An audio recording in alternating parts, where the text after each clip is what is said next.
welcome back to my custom 1/64 farm toy series.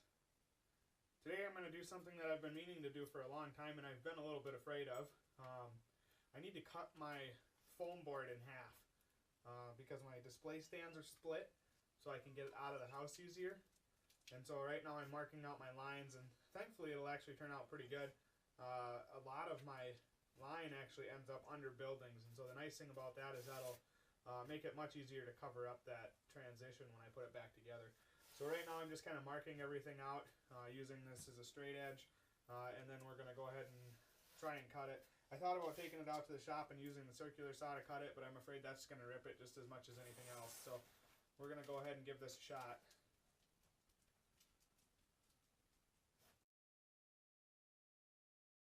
So the hardest part about this is going to be getting the line straight through the styrofoam. I'm not worried so much straight this way as I am tipping it side to side. I think that's going to be the hardest part about getting this cut the way we want it.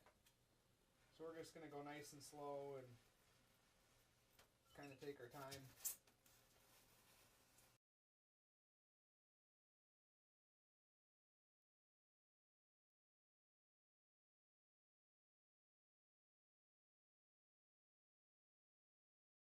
Alright, so there we have it, two separate pieces.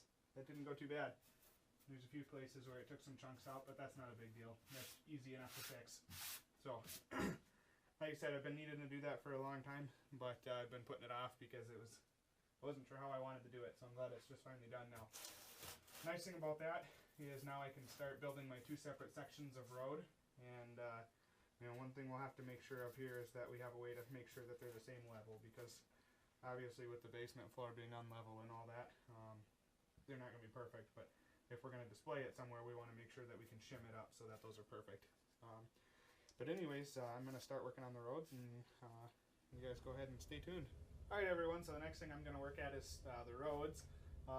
The wife was at Hobby Lobby the other day, and I told her to look for something that I could use to lay down for my roads instead of my shorter sheets of styrene, so I don't have as many cracks in them. I was hoping for something that was at least 4 feet, but these will do. I'll just have to have an extra couple of cracks in the road, which I can put patches over. Just a couple cracks isn't that big of a deal. But we're going to go ahead and measure them out and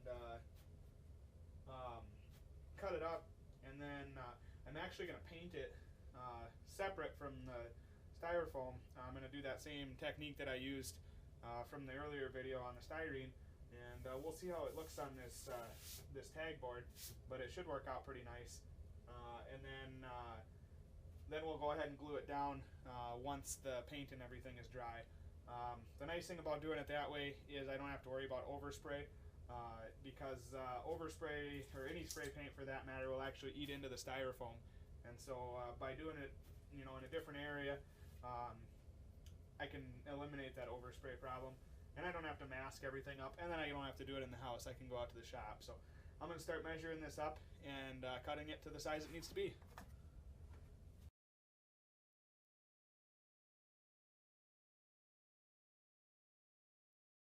Alright, so unfortunately that didn't work very well. The scissors didn't cut this stuff like I was hoping it would. So what we're going to do, I think, is try marking it up again, and we're going to have to cut it with something different because the scissors isn't going to do it. It works good for the first little bit, and then once you get to the point where you got to lift up on the material to cut it how you want it, then it just doesn't work very well. But we'll see. The one nice thing about doing it this way is once this gets down here, it gets painted and everything. I actually put gravel on the edge of it to simulate the shoulder, and so if it's not perfect, we can still kind of cover that part up.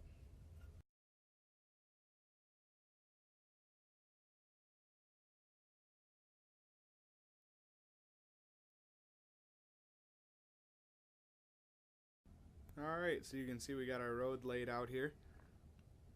Like I said, I'm really tempted to just leave it the way it is and pinstripe it, but I don't know. I think we probably better paint it just to get that added realism. Or maybe we'll just try, instead of doing the whole primer and then dusting and all that, maybe we'll just try putting our first dusting over the top of just what we see here, just to see kind of what that does. But anywho, I think we're going to call that a success for tonight. I'm looking around at the display, and I think my next big hurdle is going to be some of the terraforming that's going to have to be done, as far as getting the lay of the land right. We started with the road as our main base, and then we got our lowest area over there, and then it builds up where that yardstick is out there. It's kind of going to be the highest point, and so everything from basically that Elmer's glue bottle over is actually going to be higher than the road level, so we're going to have to add another layer of styrofoam over there, and we'll kind of build things up. And then I think one of the hardest parts that I've got to do still, because everything else from there can be formed fairly easy, but one of the hardest things I'm going to have to do still is carve the ditch here. I'm not entirely sure how I'm going to do that. I may actually end up just cutting it all the way down, forming each half separately, and then filling it back in with putty. So we'll see what happens there, but that may end up being the easiest route to take. I'm not sure how well that's going to work down here, but we'll figure something out. But I do think that that is probably my next big hurdle. So if anybody has any suggestions or ideas, please feel free to share them in the comments. I would be more than happy to hear them. And as always, guys, thanks for watching. Please leave a like, share, subscribe, and check back for more.